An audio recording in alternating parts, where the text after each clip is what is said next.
بسم اللہ الرحمن الرحیم۔ السلام علیکم ورحمۃ اللہ وبرکاتہ۔ معزز طلباء کرام، آپ سب کیسے ہیں؟ آج ہم کتاب ہدایہ رابع میں سبق نمبر 176 کو پڑھیں گے۔ ہمارے آج کے سبق کا عنوان ہے ذبح کی چند مختلف الوقوع صورتیں۔ آئیے پہلے اپنے آج کے سبق کی عبارت کو پڑھتے ہیں۔ بسم اللہ الرحمن الرحیم۔ قال وإن ذبح الشاة من قفاها فبقيت حية حتى قطع العروق حل لتحقق الموت بما هو زكاة ويكره لأن فيه زيادة الألم من غير حاجة فصار كما إذا جرحها ثم قطع الأوداج وإن ماتت قبل قطع العروق لم توكل لوجود الموت بما ليس بزكاة فيها قال وما استأنس من الصيد فزكاته الذبح وما توحش من النعم فزكاته العقر والجرح والعجز متحقق في الوجه الثاني دون الأول وكذا ما تردى من النعم في بئر ووقع العجز عن زكاة الاختيار لما بينا وقال مالك رحمه الله لا يحل بزكاة الاضطرار في الوجهين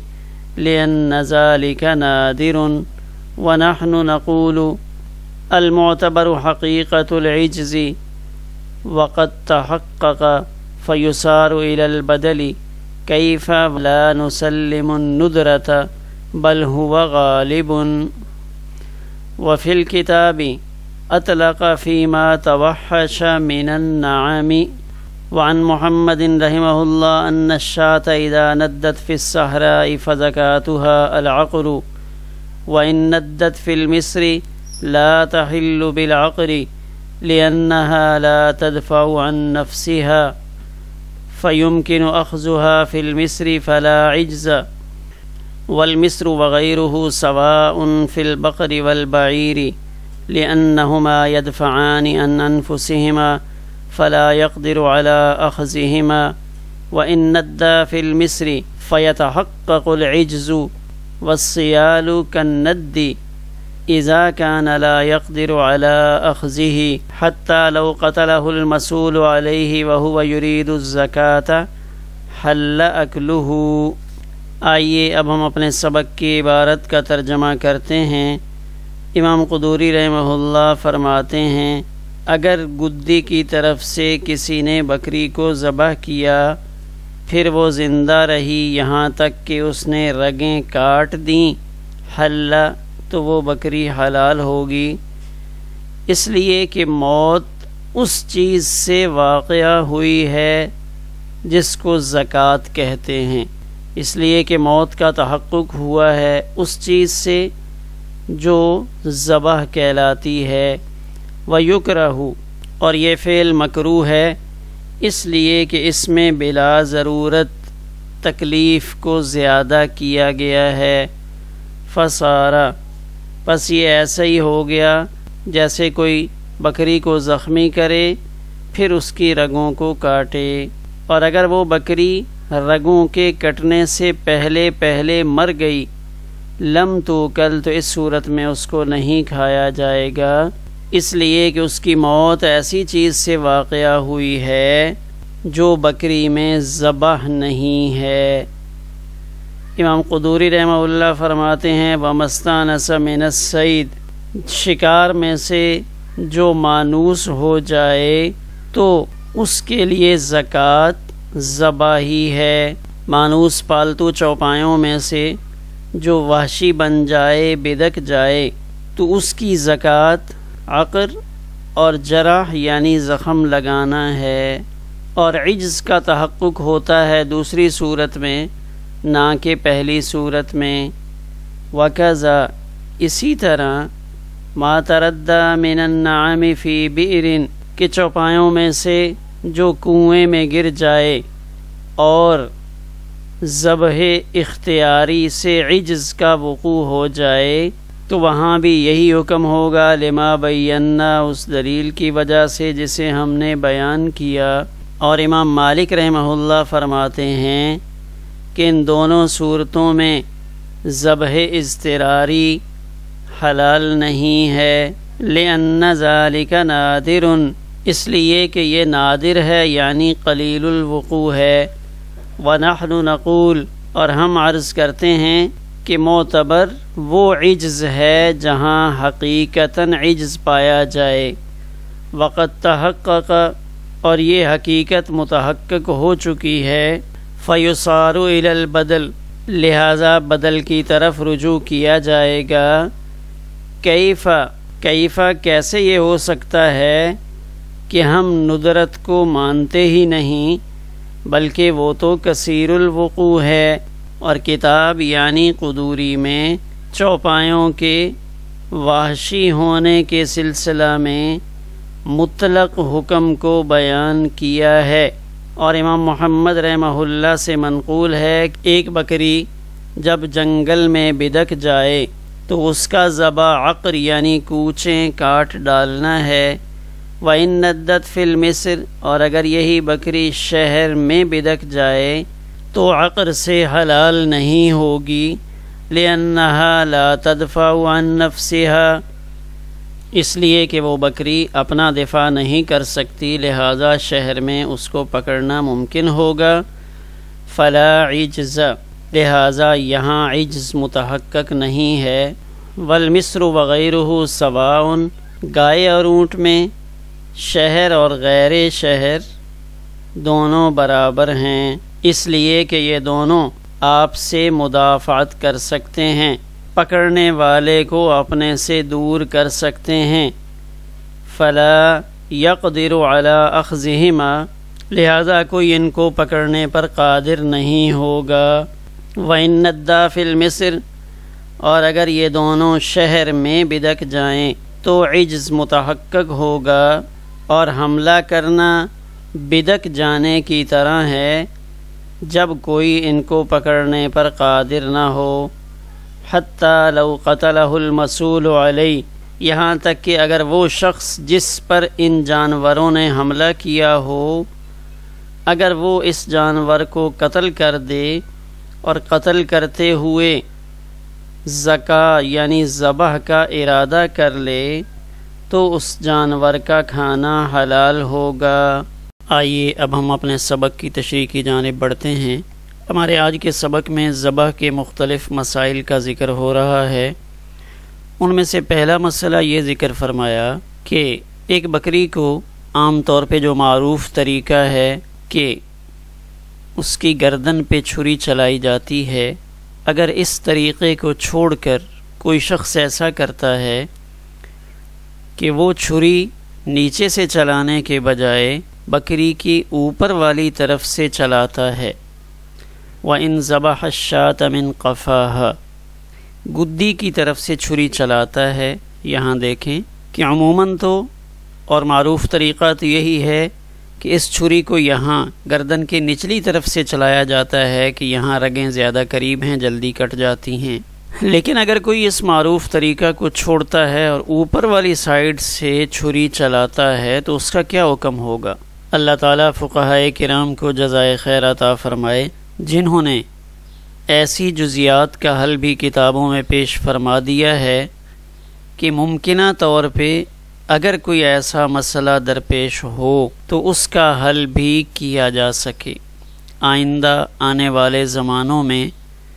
اگر اس قسم کی کوئی صورتحال پیدا ہو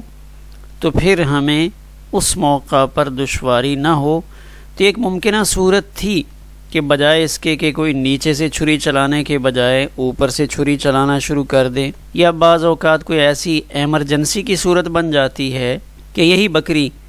اس کا گلا کسی ایسی جگہ پہ پھنس جاتا ہے کہ وہاں نچلی سائیڈ سے چھری چلانا ممکن ہی نہیں ہے، اس جگہ تک اس کا کوئی حصہ کسی چیز کے دباؤ میں آ جاتا ہے اور یہ اوپر والا حصہ سامنے ہوتا ہے۔ تو اگر اس قسم کی کوئی صورت درپیش ہو تو پھر یہ چھری اگر اوپر سے چلائی جائے تو پھر اس کے اندر دو صورتیں بنتی ہیں۔ آئیے عبارت میں ان کو دیکھتے ہیں۔ پہلی صورت یہ ہے کہ جب اوپر سے چھری چلانا شروع کی فبقیت حیۃ حتی قطع العروق، اوپر سے گردن کٹتے کٹتے وہ جگہ آ گئی جہاں وہ چاروں رگیں موجود تھیں، تو ان رگوں کے کٹنے سے پہلے تو یہ بکری زندہ تھی، لیکن جب ان رگوں کو کاٹا تو ان رگوں کے کٹنے کی وجہ سے اس کی موت واقعہ ہوئی۔ یہ پہلی صورت ہے کہ اس کی موت کا وقوع رگوں کے کٹنے سے ہوا ہے، اس سے پہلے یہ مری نہیں تھی۔ حل، تو یہ بکری حلال ہوگی، کیوں؟ لتحقق الموت بما ہوا زکاۃ، کہ یہاں موت کا تحقق ہوا، موت واقعہ ہوئی ہے کس سے؟ اس فعل سے جو زکوٰۃ کہلاتا ہے۔ زکوٰۃ یعنی چاروں رگیں جس میں کاٹی جاتی ہیں اور ان چار رگوں سے موت کا وقوع ہوتا ہے، تو یہاں موت کا وقوع گویا کہ ان چار رگوں کے کٹنے سے ہوا، تو جب چار رگیں کٹنے سے موت واقع ہو تو پھر یہ ذبیحہ حلال کہلائے گا۔ وَيُكْرَهُ، لیکن یہ طریقہ بلا وجہ اختیار کرنا مکروہ ہے، کیوں؟ لِأَنَّ فِيهِ، اس وجہ سے کہ اس میں بلا ضرورت علم تکلیف کو زیادہ کرنا ہے، بلا وجہ اس بکری کو تکلیف دینا ہے۔ کوئی ایمرجنسی کی صورت ہو تو وہاں تو اس کی گنجائش نکلے گی، لیکن عمومی حالت میں اوپر کی طرف سے چھری چلا کر ذبح کرنا یہ کراہت سے خالی نہیں ہے۔ اور یہ ایسا ہی ہے جیسے پہلے کسی بکری کو زخمی کریں کہ پہلے ہم اس کو ایک بندوق کی گولی ماریں یا اس کے اوپر چھری سے کہیں جسم کے اوپر مختلف جگہ پہ زخم لگائیں، ثم قطع الاوداج، پھر اس کی رگوں کو کاٹیں، کہ کوئی شخص پہلے اس کو زخمی کرتا ہے پھر اس کی رگوں کو کاٹتا ہے، تو رگیں کاٹنے سے ذبیحہ درست تو ہو جائے گا، لیکن ہے مکروہ کہ اس کو بلا وجہ تکلیف پہنچائی جا رہی ہے۔ تو یہ پہلی صورت ہے، تو اس میں ایسی بکری کا یا ایسے جانور کا گوشت کھانا درست ہوگا۔ لیکن دوسری صورت وَإِن مَاتَتْ قَبْلَ قَطْعِ الْعُرُوقِ، یہی بکری اگر رگوں کے کٹنے سے پہلے ہی مر جاتی ہے، تکلیف کو برداشت نہیں کر سکی، اوپر سے چھری چلانا شروع کی، ابھی گردن کا آدھا حصہ کٹا تھا، ابھی تک رگوں کے قریب چھری نہیں پہنچی تھی کہ وہ بکری گر کر مر گئی، تو لم توکل، تو اب اس کو نہیں کھا سکتے، کیوں؟ لوجود الموت بما لیس بزکاۃ فیہا، کہ اس بکری میں موت کا سبب وہ چیز بنی ہے جس کو ہم زکوٰۃ نہیں کہہ سکتے، جس کو ہم ذبح نہیں کہہ سکتے، اس پر ذبح کا حکم نہیں لگتا، تو اس کی موت گویا کہ ایک ایسے طریقے پر واقعہ ہوئی جو طریقہ شریعت کے دائرے میں شامل نہیں ہے، تو اس کو ہم منخنقہ کہہ لیں، لیکن بہرحال یہ شرعی ذبح نہیں کہلائے گا، کیونکہ چار رگوں میں سے کسی ایک کے کٹنے کا موقع ابھی تک نہیں آیا اور بکری کی موت پہلے ہی واقعہ ہو گئی۔ تو یہ دو صورتیں تو اس بکری کو گدی کی طرف سے ذبح کرنے کی تھیں۔ اب آگے جو دوسرا مسئلہ ہمارے آج کے سبق میں شروع ہو رہا ہے وہ بھی ذبح سے متعلق ہے۔ ذبح سے متعلق ہم جان چکے ہیں کہ ذبح دو قسم کا ہوتا ہے، اضطراری اور اختیاری۔ یہ دونوں کہاں کہاں مشروع ہیں ہم یہ بھی جان چکے ہیں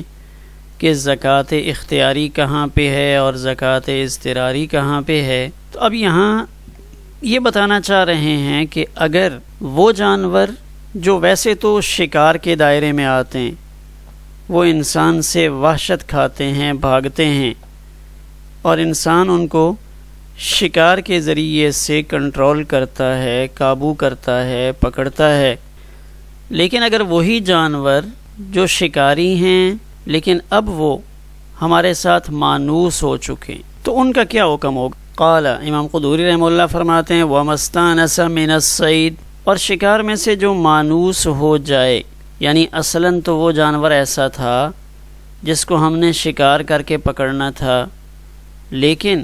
اب وہ شکاری نہیں رہا، وہ خود بخود انسان کے پاس آ گیا، مانوس ہو گیا، تو اب اس کے لیے ذبح اضطراری نہیں ہوگا، فَزَكَاتُهُ الذِّبْحُ، تو اب اس کے لیے زکوٰۃ سے مراد ذبح ہوگا، جو ایک پالتو جانور کا طریقہ ہے، جیسے ہم پالتو جانور کو لٹا کر اس کے گلے پہ چھری چلاتے ہیں، تو اب وہ شکاری جانور جو ہمارے ساتھ مانوس ہو چکا ہے، مثلا ایک ہرن ہے، تو وہ ہرن ویسے تو انسان سے دوڑتا ہے، لیکن کسی انسان کے ساتھ وہ ہرن ایسے مانوس ہو گئے کہ وہ اس کو دیکھ کر دوڑتے نہیں ہیں، اس کے پاس رہتے ہیں، اس کے پاس بیٹھتے ہیں۔ تو اب اس ہرن کو یا جنگلی خرگوش ہیں تو ان کا طریقہ کار گھریلو جانور جیسا ہوگا، پالتو جانور جیسا ہوگا، اور اس کو ذبح کرنا پڑے گا۔ اور اس کے مد مقابل وما توحش من النعم، جو ہمارے گھریلو پالتو جانور ہیں، ان میں سے کوئی وحشی بن جائے، کوئی بدک جائے، گائے ہے، اونٹ ہے، اگر یہ بدک جاتے ہیں، ہم سے بھاگ جاتے ہیں، فزکاتہ العقر والجرح، تو ان کے لیے اب دوسرا حکم آ جائے گا کہ ان کا زکا یعنی ذبح وہ عقر کونچیں کاٹ ڈالنا اور زخم لگانا ہوگا، یعنی حکم بدل جائے گا کہ جو مانوس جانوروں کا حکم تھا وہ شکار نے لے لیا، اور جو شکار کا حکم تھا وہ ہمارے پالتو جانوروں کے لیے آ گیا۔ ہمارا آج کا سبق اسی پر مکمل ہوا۔